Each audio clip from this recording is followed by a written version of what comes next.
Manhã Cidade. Entrevista. Muito bem, estamos de volta aqui no Manhã Cidade e vamos falar de política agora, recebendo mais um pré-candidato, né? A gente toda semana trazendo aqui pré-candidatos. Semana passada entrevistamos um pré-candidato à presidência, hoje um pré-candidato ao governo do estado, colega de profissão, inclusive jornalista. Ivan Moraes. Bom dia, Ivan, bem-vindo à Cidade FM. Tudo jóia, Mário. Felicidade estar aqui com vocês. Um abraço para Caruaru. Tamo juntos. Ivan, então, né, a gente está aí se avizinhando uma eleição que tende a ser muito violenta e polarizada. E eu acho que, inclusive, ela deve superar Lula versus Bolsonaro, né, já que vai ser um Bolsonaro um candidato, né, pelo que a gente vem percebendo. Como é que você entra nesse contexto com essa pré-candidatura do PSOL? Então, Mário, eu sou um cara que sempre quis mudar o mundo, né? Eu sou dessa turma que acha que as coisas podem de verdade serem melhores.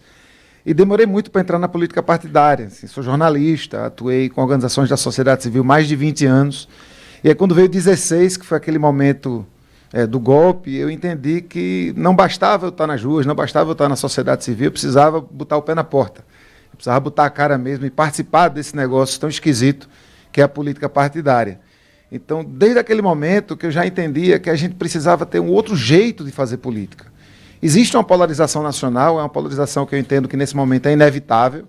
Ela não é apenas do Brasil, acho que o mundo todo está vivendo aí um momento difícil, um momento da ascensão de um extremismo protofascista, muito se assemelha ao que aconteceu no pós-guerra.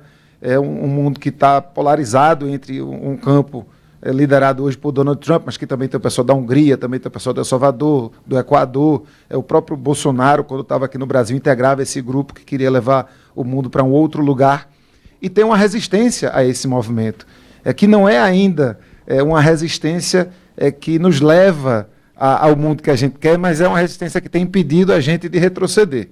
Então eu entendo que no cenário nacional, nós não temos muita alternativa do que defender um projeto que vai continuar no rumo a uma democracia que a gente ainda precisa construir.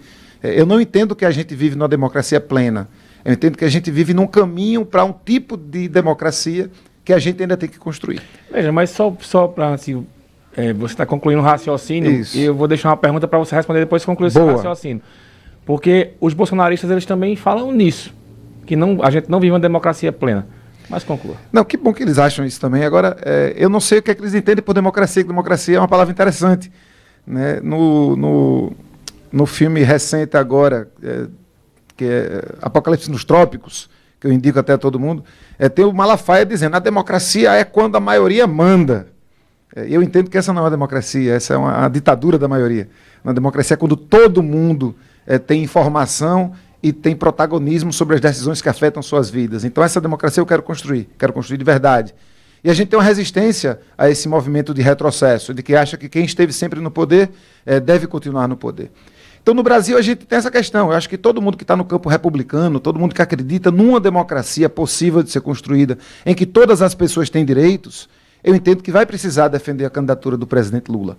Porque a gente não tem hoje uma opção real que possa ir além do que o governo Lula já está fazendo, que é defender o que existe de democracia, defender as instituições públicas, defender os direitos humanos. Agora, em Pernambuco, Mário, e aí é onde eu quero concluir meu raciocínio, acho que em Pernambuco a gente tem uma grande oportunidade, porque a polarização que existe em Pernambuco, ela não é uma polarização ideológica. Eu digo que ideologicamente é quase uma implosão, porque a gente tem duas pré-candidaturas praticamente postas, que estão hoje liderando as pesquisas, uma do prefeito do Recife e outra da governadora do estado, que vem do mesmo campo político ideológico. Até anteontem, Raquel era do grupo do prefeito, era do PSB. Ela sai do PSB para poder ser prefeita de Caruaru. Quem é de Caruaru sabe. Ela não saiu do PSB porque ela deixou de comungar com os interesses do partido PSB. Ela saiu do PSB porque ela queria ser candidata a prefeita e o PSB já tinha feito um acordo com outro partido. O candidato foi Jorge Gomes. Que foi Jorge Gomes. Então eles partem de um mesmo lugar político, de famílias tradicionais, de oligarquias políticas históricas. Eles não são nem de longe o que há de pior na política nacional. Isso é uma vantagem, porque a gente pode propor mais. Acho que aqui em Pernambuco a gente não tem a necessidade de dizer tem que juntar todo mundo para impedir a extrema-direita. Eu acho que a extrema-direita aqui ela tem avançado e a gente precisa prestar atenção nela. ela tem avançado nos parlamentos, ela tem aí empreendido algumas candidaturas municipais que a gente precisa prestar atenção, mas para o governo do Estado, entre João e Raquel, eu dou um pelo outro, não quero troco. São dois políticos tradicionais, dois políticos de velhas políticas, de velhas oligarquias, de velhas famílias. E a gente tem todas as condições de propor uma coisa diferente de verdade, uma coisa para frente, uma coisa ousada, uma coisa progressista, um plano máximo ousado e possível, um bem viver. E eu estou muito animado para propor isso. Veja, eu estou com uma foto aqui sua de ontem, né, que a assessoria enviou, que é você com o Carlos Veras. Com Veras. Né, quem está na Experiência da FM está vendo a foto. Aí, né, vocês tiveram uma reunião ontem, defenderam a candidatura, inclusive, da reeleição do presidente Lula. E como é que você enxerga esse momento, por exemplo, vocês conversaram sobre política, o PT, né? Uma parte do PT quer ficar com João Campos, os que têm mandato querem ficar com Raquel, aí os senadores também têm uma tendência mais pró-João. Como é que fica o PSOL nessa situação, para não parecer um partido que vive eternamente a reboque do PT? Isso é um excelente exemplo para o que eu estou dizendo, né? Nós não estamos a reboque do PT. Nós estamos liderando um processo de reconstrução de um campo de esquerda em Pernambuco. E o PT faz parte desse campo. Eu tenho que conversar com o PT, como eu tenho que conversar com a UP, como eu tenho que conversar com o PCB, como eu tenho que conversar com a parte do PCdoB, que pode também integrar nosso projeto. Eu entendo que os partidos se institucionalizaram a tal ponto que muitas vezes os debates internos, eles não são qual é a melhor política que a gente vai seguir. Eu imagino que os debates internos são onde é que a gente está com os cargos, onde é que a gente não pode perder secretarias, onde é que a nossa militância está concentrada, quais são os acordos políticos que a gente tem, que são nacionais, que a gente precisa cumprir. Então eu acredito que o PSOL e a nossa candidatura tem essa tarefa nesse processo, nesse ciclo eleitoral. A gente tem a tarefa de conduzir aquele eleitor, aquela eleitora, aquele grupo político que tem interesse numa pauta progressista, de esquerda, de verdade, de caminhar com a gente. E essas pessoas estão em vários partidos. Essas pessoas estão no PT, algumas dessas pessoas estão no próprio PSB, algumas estão no PCdoB, outras estão nos partidos menores, na Rede, no PSOL, no PDT. E eu tenho interesse em conversar com todo mundo. É claro que eu tenho que conversar até com o centro, mas eu preciso garantir que as pessoas que hoje estão localizadas nos partidos que se identificam com a esquerda conheçam a nossa candidatura e saibam que tem alguém que está com coragem, com ousadia de propor um plano de verdade máximo possível, progressista para o nosso Estado. Porque quem está aí não vai fazer isso. Quem tem que fazer isso sou eu. Veja, a manutenção da federação, ela vai vingar para a eleição desse ano ou vocês vão fazer um rearranjo com outros partidos? Deverá haver a mesma federação. Com a Rede? Com a Rede. Só que o Túlio Gadelha, ele vem trabalhando aí por uma candidatura do reitor da Universidade Federal, né, o professor Alfredo, para governo do Estado pelo PDT. Eu não entendi muito bem aquela história ali. Como é que vocês estão vendo? Eu tenho conversado com o Túlio, tenho conversado com o professor Alfredo, são dois colegas de caminhada, duas pessoas que eu respeito muito. O deputado Túlio faz um mandato muito alinhado com o pessoal em Brasília. Agora, na nossa federação, o pessoal é majoritário. Então, eu entendo que ele tem todo o direito, naturalmente, de lançar uma candidatura pela Rede, mas quando chega na decisão da federação, a federação ela é majoritária do pessoal. Possivelmente, o deputado Túlio deve estar conversando com muita gente. Eu espero que o PDT esteja no nosso projeto. Eu tenho conversado com ele nesse sentido. A gente não sabe ainda para que lado vai o PDT. Tenho conversado com várias pessoas do PDT, até por curiosidade de saber. Eu sei que houve intervenção nacional aqui no PDT, que até era controlado pelos Queiroz aqui de Caruaru, mas o Lupe que domina. Mas isso é mais uma coisa, né, Mário, que faz a gente saber que a gente tem que mudar a política, o jeito da política acontecer. Como é que pode, tantos anos, uma pessoa mandado desse jeito num partido? Quantidade de partidos que existem que são controlados por pessoas centralistas ou partidos que funcionam nos estados a partir de comitês provisórios, é muito grande. Então a gente tem que propor uma outra política. E eu quero muito que o PDT esteja com a gente, porque tem muitos quadros do PDT que são do nosso campo. E pessoas com quem a gente convive há muito tempo, aqui em Caruaru, no Recife, em Pernambuco inteiro. Então, naturalmente, eu quero todo mundo com a gente. Entendo, respeito o movimento que o deputado Túlio está fazendo, mas eu acredito que na hora da decisão vai todo mundo junto e vai todo mundo com a gente. Você já tem o pessoal, a federação tem você como pré-candidato e tem a Jo como pré-candidata a senadora. Senado, né? Isso. E a outra vaga do Senado e a vaga de vice, já tem conversa, já tem nomes? Aí é onde a gente tem que conversar. Eu tenho defendido que a gente converse com essa ampla gama de partidos que não estão comprometidos institucionalmente, nem com o governo, nem com a prefeitura. A gente precisa conversar com o PDT, a gente precisa conversar com o PCB, a gente já tem conversado com a rede, a gente precisa conversar cada vez mais com a própria UP. Eu acho que existe aí uma grande quantidade de possibilidades e a gente tem tempo ainda para resolver, né? Acho que a gente tem alguns meses aí justamente para fazer essas conversas. Você disse aí que tem que conversar não só com os partidos de esquerda, mas também conversar com o centro. Eu preciso conversar com o centro. Pronto, aí vamos lá. Se a gente olhar hoje as duas polarizações em Pernambuco, uma está mais, digamos, à esquerda, que seria o PSB de João, mas muito próximo ao centro, né, com figuras como Jorge Bonhausen e tantos outros que foram para o PSB quando Eduardo fez aquele rearranjo, e também o próprio PSD de Raquel, que é um partido que está também ali, tem ministérios do governo, tem hora que está lá, tem hora que está cá. Então, isso significa que, de repente, num segundo turno, caso você não vá, pode pintar um apoio para uma dessas duas figuras aí, ou... Eu espero que uma das figuras que não vá ao segundo turno possa me apoiar no segundo turno. Né? Eu estou fazendo plano para a gente poder ser uma grande novidade na próxima eleição. Ivan, mas tu está aparecendo com 2%, 3% nas pesquisas. O prefeito de Nova York também. Quando faltava um ano para as eleições, ele estava aparecendo com 2%, 3%. Mas ele soube dizer às pessoas que havia a possibilidade de um projeto máximo usado possível para Nova York. Ele defendia ônibus de graça lá. Eu estou defendendo ônibus de graça aqui. Quem vai pagar essa conta? Quem vai pagar essa conta? Dos ônibus? De graça. Ainda bem que você fez essa pergunta, porque essa conta eu já tenho de cabeça. Vê, se você pegar hoje o sistema metropolitano que existe em Pernambuco, concentrado na capital, mas é metropolitano, ele custa por ano pouco mais de 2 bilhões de reais. Desses 2 bilhões de reais, hoje o governo do estado já está botando 400 mil. Então nós estamos botando do nosso bolso. Isso é dinheiro do governo do estado. O que é que a gente pode fazer se a gente pegar uma proposta que quiseram fazer em Belo Horizonte? E aí dizendo porque já existem quase 400 cidades do mundo, e inclusive um país do mundo que já tem ônibus de graça para todo mundo. Qual a conta que a gente pode fazer aqui? Se você pegar toda empresa que tem a partir de 10 funcionários. Então, não estou falando do MEI, não. Não é você que tem uma barraca na feira de Caruaru, que tem 2, 3 pessoas te ajudando. A Rádio Cidade, por exemplo. Pronto, a Rádio Cidade, empresa grande, 20, né, que está aliada à empresa de ônibus. Pronto. Então, para cada funcionário dessa empresa, que tem mais de 10 funcionários, a empresa vai pagar uma taxa que vai para um fundo do transporte público. Então, essa taxa pode ir de R$80, R$70 até R$200 por funcionário a partir do tamanho da empresa. Então, por mês. Se você tem somente 10 funcionários, você vai pagar a taxa menor. Se você é uma grande indústria que tem 500, que tem 1.000 funcionários, você vai pagar uma taxa maior. É bom lembrar que hoje nós já pagamos o Vale Transporte. O funcionário paga até 6% do seu salário, é a empresa completa. Isso às vezes chega até a quase R$300. Então, é um dinheiro que já meio que se paga. Só as empresas pagando, sem o funcionário pagando, esse dinheiro dá para pagar tanto o transporte metropolitano, que já existe hoje, como ainda paga o metrô. Se você pega todas as empresas que estão registradas em Pernambuco na JUSEP, que tem a partir de 10 funcionários, pagando por funcionário uma quantia a partir de R$90, até chegar até R$160, R$200 para as empresas grandonas, a gente tem o transporte que existe hoje totalmente gratuito para as pessoas que podem... É um ganha-ganha. Isso seria uma lei enviada à Assembleia? Uma lei enviada à Assembleia. Inclusive já tem proposta... Tem um amparo jurídico legal para isso? Tem um amplo amparo jurídico legal.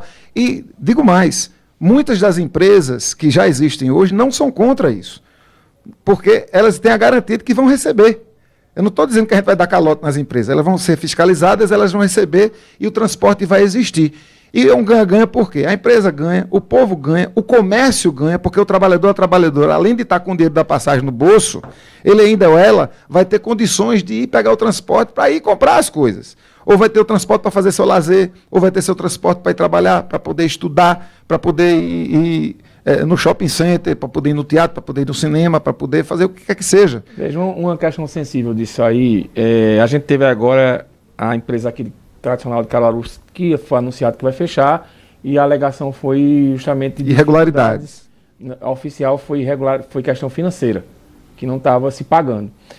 E aí eu pergunto, veja, eu tirei uma semana de recesso com a família, esse começo de janeiro, a gente deu uma viajada, e eu conversando com uma pessoa lá, ele citou um aplicativo de transporte chamado BlaBlaCar. BlaBlaCar. Aí eu te pergunto, veja, como concorrer uma empresa que paga todos os impostos e quem tem empresa sabe que um funcionário ele custa o dobro que você paga o salário, mas tem um outro salário de imposto que você paga. Como concorrer, por exemplo, uma empresa de ônibus que está indo para Caruaru, de Recife, todo dia, uma passagem mais ou menos, sei lá, 40, 50 reais, por exemplo, com um carro desses que não paga o imposto. Não dá para concorrer. A gente não tem como fazer as políticas econômicas hoje com a perspectiva conjuntural que a gente tinha há 10, 20 anos. Hoje é diferente. Então hoje a gente precisa incidir, inclusive, sobre os aplicativos, é preciso que o poder público ofereça uma outra alternativa. E é por isso que o transporte gratuito é uma solução, porque ele é gratuito para o povo. É mais quem exerce o serviço, recebe pelo serviço. E quem paga são as empresas que estão ganhando dinheiro também, porque se ela paga imposto é porque ela está recebendo, para poder conseguir pagar imposto. Você acha que, por exemplo, vai ser uma das promessas do presidente Lula, essa história do transporte público gratuito, que eu já vejo umas movimentações nesse sentido, aí, de financiar as empresas para que o povo consiga ter acesso? Eu acho uma saída interessante, Mário. Assim, meus colegas que estão um pouco mais à esquerda do que eu, eles querem reestatizar o transporte. Eu entendo que a gente não faz isso de uma hora para outra. Quem anda comigo também é contra a terceirização que tem sido feita historicamente da saúde. Muito da saúde, acho que uma grande parte de quem trabalha hoje na saúde estão contratadas pelas OS. Mas você não pode acabar com as OS no primeiro dia do governo com a canetada, porque você vai tirar um bocado de serviço que a população não pode passar sem. Então, o que é que eu entendo? Hoje, existem empresas que têm concessões, que têm contratos para gerir o sistema rodoviário, para voltar para o ônibus. Essas empresas continuam com esses contratos, elas vão receber a partir desse fundo e elas vão ser fiscalizadas. Porque no momento em que elas não estiverem cumprindo o serviço que elas foram contratadas para cumprir, aí sim elas vão perder concessão. Ontem eu estive em Gravatá acompanhando a reunião da MUP, né, e a governadora ela apresentou o processo de concessão da Compesa. Essa é uma pauta muito, muito delicada para a esquerda, que tem dificuldades, e o próprio governo não usa a palavra privatização, usa concessão. E aí eu te pergunto, né, vocês avaliaram esse projeto de concessão, né, porque eu vi que vários deputados e vereadores do PT, por exemplo, e de outros partidos, do próprio pessoal, são contra esse processo. E a governadora fez uma apresentação ontem que ela promete uma revolução na Compesa. Como é que você avalia, por exemplo, essa história da concessão da Compesa? Mas água é direito, Mário. Eu tenho uma dificuldade muito grande de aceitar que um direito possa ser privatizado. E não tem outra palavra para isso. A gente tem exemplos pelo mundo em que a água foi privatizada e que não deu certo. Acho que não pode ser desse jeito. Nós, no pessoal, nos posicionamos contra a privatização, inclusive fizemos parte do movimento contra a privatização. Quero mandar um abraço para a companheira Kátia, que é compesiana, que estava à frente, junto de muita gente, de toda essa luta. E eu entendo que não é uma opção ideal. É uma opção fácil. O que Raquel está fazendo com a Compesa é o que João faz lá em Recife com a política urbana. Então, é mais prático para o poder público dizer: isso aqui eu não vou cuidar, isso aqui eu vou dar para alguém que vai ganhar dinheiro e que vai cuidar por mim, e aí eu vou entender que vai dar certo. Só que tem coisa que o poder público precisa tomar conta. Então, política urbana, o poder público tem que tomar conta. Né? Energia, o poder público teria que tomar conta. Né? A privatização da energia elétrica, ela teve, no primeiro momento, alguns avanços, mas hoje a gente tem visto, né, a energia alta, a gente tem visto um serviço ruim. Então, é preciso ter cuidado quando você pega um serviço e um direito, um patrimônio que é público, e concede para o privado. E a Compesa, inclusive, ela nem é uma empresa que estava dando prejuízo. A Compesa é uma empresa que estava no azul, é uma empresa saneada. Então, é uma empresa que poderia... Uma coisa, se você perguntar a Michelle aqui, que está aqui no estúdio, lá acompanhando, foi candidata prefeita, inclusive, aqui pelo PSOL, a empresa que mais recebe reclamação, por exemplo, aqui na Rádio Cidade, é a Compesa, do governo do estado. Porque ou é falta da água, ou é o esgoto. Mas isso não é só em Caruaru, não. Isso é em Pernambuco todo. É uma empresa que sofre muitas críticas, é uma empresa que está saneada, é uma empresa que precisa de investimento. Sobre isso, a gente não tem discussão. Essa concessão, ela melhora, não? Ela pode ser que melhore no primeiro momento. Mas, ao fim e ao cabo, a gente está dando controle da água, que é um patrimônio público, que é um direito, para uma empresa privada. E eu acho isso temeroso. Eu não acho isso ideal. O metrô em Recife. Vê a jogada que estão fazendo. O governo federal está dizendo que vai botar, e eu faço uma crítica muito honesta ao próprio governo Lula, que apoio. O governo federal está dizendo que vai dar uma grana, 4 bilhões, para o metrô do Recife, quando ele for concessionado para um terceirizado. Ora, por que não dá logo? Porque você tem que vender uma empresa que é pública para poder receber um recurso público. Eu vejo isso com maus olhos. Eu não acho que é um acerto. E aí eu tenho muita delicadeza para fazer essa crítica, Mário, porque, de novo, eu acredito que tanto o João quanto o Raquel estão longe de ser o pior que a gente tem na política. São dois jovens políticos conservadores de famílias históricas da política, de velhas oligarquias, que têm muitos compromissos passados e que têm muita pressa de mostrar serviço. Na pressa de mostrar serviço, eles fazem qualquer negócio. Eu nem tenho pressa de mostrar serviço e nem tenho compromisso com velhas oligarquias. Então, quando eu proponho coisas, eu não estou levando em conta, mas fulaninho que era amigo de papai, mas cicraninho que é um deputado, que a nossa família está não sei quantos anos com ele, mas não sei quemzinho, que a gente tem um acordo de não sei o quê. Eu não tenho acordo de não sei o quê com ninguém. Né? Eu não tenho esse problema. É que talvez até eles queiram fazer governos melhores, mas não tem condição de fazer. Porque eles estão o tempo todo medindo, eles estão o tempo todo com marqueteiro aqui no ouvido deles. Não pode falar isso não, não diz aquilo não. Você tem uma ideia? A gente tem hoje governos que são de direita. Vou citar o governo de São Paulo, o governo de Tarcísio, um governo que eu critico, um governo que eu não quero para Pernambuco, mas que está hoje com uma política que vai distribuir medicamentos feitos à base de cannabis no SUS. Eu aprovei uma lei no Recife que regulamentaria isso e que até agora não saiu do papel, a prefeitura não fez. Eu botar uma foto, eu tenho uma foto que eu recebi da sua assessoria que eu fiquei curioso. Eu na plantação de maconha? Que... Isso é lá em Olinda. Isso é lá em Olinda.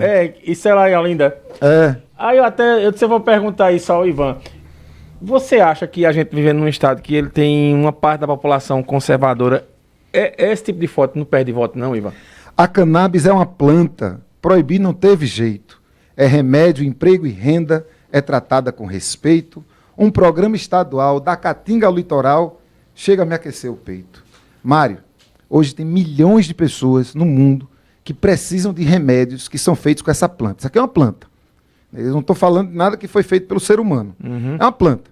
Quem acredita em Deus sabe que foi Deus que fez aí, botou as sementes, as plantas cresceram e as plantas existem. Essa é uma planta que é conhecida há mais de 5 mil anos pelo ser humano. Ela já foi usada para fazer vela de caravela, ela já foi feita para fazer corda de paraquedas, já foi feita para fazer corda de navio, já foi feita para fazer calça, camisa, sapato, enfim, remédios, óleos, ungüentos ao longo da história. É uma planta que serve para fazer um baseado também. Também, ela serve para muita coisa. Tem uma galera em Petrolina estudando uma forma de fazer casa. Eles estão pegando a fibra da maconha para fazer concreto. Então é uma planta que serve para muita coisa. E tem sido muito usada para medicamento. Hoje tem uma associação, para citar só uma, que está na Paraíba, que é a Abrace. Ela tem hoje cerca de 50 mil associados no Brasil inteiro que estão consumindo esse medicamento, que se você for na farmácia... Esse medicamento ele ajuda bastante. É uma fortuna. Crianças que têm... Epilepsia, autismo... Tem gente que tem... Eu conheço casos de meninos que não falavam e que começaram a tomar esse medicamento. Hoje eles estão vivendo a vida completamente ativa. As mães, principalmente as mães, mas também os pais... Existe muita demagogia, né, nessa discussão. Muita demagogia. Então, como eu digo, eu não tenho essa frescura de ficar, não vou dizer isso porque eu vou perder voto. Eu posso perder alguns votos, mas eu vou ter a oportunidade de conversar com pessoas que talvez entendam o que eu estou dizendo e que passem a entender aquilo que a gente precisa fazer. Porque essa demagogia, ela não interessa a ninguém. O filho do pastor também fica doente. A filha do deputado conservador também fica doente. O filho do general também fica doente. A esposa do general também fica doente. E quando a gente vê o resultado que esse medicamento está tendo para tantas e tantas e tantas pessoas, e a gente vive num estado que é Pernambuco, em que essa planta está muito associada à criminalidade, e a gente poder ter a oportunidade, imagina, Flávio, a gente ter um programa que pegue as terras que existem, que faça parcerias com universidades, com assentamentos rurais, que faça parceria com comunidades quilombolas e que possa produzir medicamento. Eu não estou dizendo em mudar a lei não, viu, Mário? Eu estou dizendo com a lei que existe hoje. As pessoas que já sabem, esse medicamento que eu estou dizendo, que é o canabidiol, o THC, vários medicamentos que são feitos com essa planta, já são vendidos na farmácia. Qualquer indivíduo com a receita médica e R$ 1.500, R$ 2.000, vai na farmácia e compra. Quem que está proibido de consumir esse remédio que está sendo consumido por milhões de pessoas no mundo? Quem é pobre. Então, se a gente pode ter uma política para o Estado fazer, e a gente em Pernambuco ainda tem um LAFEP, que é um laboratório público em plenas condições de fazer esse medicamento, não apenas para distribuir nas farmácias vivas do SUS, mas para poder vender para o Brasil inteiro. Então, eu estou falando de gerar remédio, eu estou falando de gerar emprego, estou falando de gerar renda. Quando mais na frente, se a legislação brasileira mudar, e eu entendo que deve mudar, porque o mundo todo está mudando, a gente já vai ter toda a estrutura para fomentar o turismo, para fomentar o uso recreativo, desde que controlado. Então eu entendo que o que hoje é um problema, e é um problema, você não pode ter uma planta com esse potencial controlada pelo crime, eu quero acabar com o crime. Então eu quero tirar essa planta do crime e eu quero fazer com que ela seja controlada por nós, pela população. Ô Ivan, estamos na reta final. Uma pergunta rapidinho e depois uma segunda pergunta para você responder aí em 1 minuto cada. Bora. Mário, o pré-candidato disse que João Campos está fazendo pelo Recife o que Raquel está fazendo com a Compesa. E é visto que o centro comercial do Recife está acabado. O que é que ele vê que João realmente está fazendo pelo centro do Recife, que está cada dia mais abandonado? E a segunda pergunta seria como está a montagem das chapas aí de deputados federais e estaduais? Veja, é a política privatista do espaço público.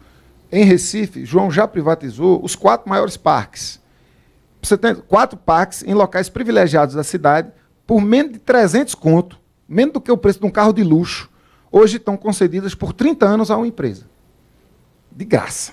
Então, um jeito semelhante ele quer fazer no centro do Recife. Agora, veja, inclusive pegando dinheiro e dando isonomia para a gente que tem imóveis abandonados há décadas. A gente fez uma pesquisa junto com outras organizações que viu que só no bairro de Santo Antônio tem 42 prédios abandonados ou semi-abandonados que devem à prefeitura mais do que valem. Então, ao invés de conceder gratificações a esse povo, o que é que a gente devia fazer? Retomar na justiça, porque já tem direito para isso, porque deve mais do que vale, e aplicar políticas públicas sobre esses prédios. Pegar o Minha Casa Minha Vida, pegar outras políticas que são nacionais e fazer com que a gente possa fomentar a habitação popular no centro da cidade. O prédio da Sudene é um absurdo. É um absurdo, o prédio da Sudene vai para um lado, vai para o outro. Coisa, né? Hoje está um pedaço com a Federal, a própria Sudene não quis ficar lá, a Sudene aluga um prédio em Boa Viagem. Então essas coisas têm que acabar, Mário. A gente tem condições e não temos compromisso com a velha política para resolver essas questões de forma pública, de forma horizontal, escutando todo mundo e fazendo certo. Ivan, e as chapas de deputados estaduais e federais, né? Porque eu, por exemplo, eu vi o Partido Novo, que é um antagônico a vocês, se movimentando, mas já com a condição de, por exemplo, eleger pelo menos um deputado estadual e talvez um federal. Vocês também pretendem, estão nessa linha de montar 2 chapinhas aí que possam eleger pelo menos um em cada... Pelo menos um em cada casa. Nossa ideia é essa. É a gente ter a candidata Jo ao Senado, podendo pegar aí um segundo voto da esquerda, visto que muita gente deve votar também no senador Humberto Costa, e a gente pretende eleger pelo menos um federal e um estadual. A gente está aí esperando Michele para saber onde ela vem. Tem Carla aqui do pessoal que também está pré-candidata. Quero também mandar um abraço para a mãe Andréia, que também é daqui do pessoal de Caruaru. Não sei onde é que ela vem na chapa. Tem aí a possibilidade do Jones Manuel, se a direção nacional do pessoal topar, entrar como deputado federal. Virou queridinho agora dos jornalistas do eixo. É verdade. Ele tá bem grandão. Tá bem grandão. E o pessoal é um partido muito amplo na esquerda, né? Eu costumo dizer que tudo que existe na esquerda existe dentro do PSOL. Existe tanto a esquerda mais radical, uma esquerda mais revolucionária, quando também existe uma esquerda mais moderada, mais próxima à visão institucional. Na moderada. Eu estou no meio do caminho. Eu sou entre o moderado e o radical. Porque eu admiro muito a radicalidade, mas eu entendo muitas vezes a necessidade do pragmatismo. Eu gosto de dizer que eu sou a união das esquerdas. Por isso que eu quero falar tanto com o esquerdista mais radical, que às vezes nem de governo ele gosta, como eu quero também falar com aquele esquerdista bem pragmático, que está aí entranhado na instituição, mas está indignado porque o governador, a governadora, o prefeito que ele resolveu trabalhar não está fazendo aquilo que a gente gostaria que fizesse. Tá certo. Obrigado, Ivan Moraes. Foi um prazer recebê-lo aqui e esperamos contar com você nos debates que vamos realizar aqui para o governo do estado na Cidade FM. E vamos fazer umas parcerias com outras rádios também, assim como a pré-candidata Jo. Vamos fazer debate para o Senado também. As pessoas precisam entender o que faz um senador, porque a maioria, infelizmente, não sabe. Obrigado. Estou ansioso, Flávio. Obrigado pelo espaço. Peço que me sigam. Quem quiser me conhecer melhor, eu estou no Instagram e no Twitter como @Ivan Moraes com filho. Ivan Moraes Filho, tanto no Twitter quanto no Instagram. Vamos trocar ideia, porque acho que é construindo coletivamente que a gente encontra uma saída. Obrigado, Ivan. Um abraço para o Gabriel, também assessor de imprensa, que foi quem intermediou a entrevista. Um abraço para a Michele e todo o pessoal que está aqui no estúdio. Vem aí o Vai Pedir o Quê com minha amiga Aline Souza. Você já pode pedir músicas aí, passar amanhã bem informado. E a gente volta amanhã. Tchau.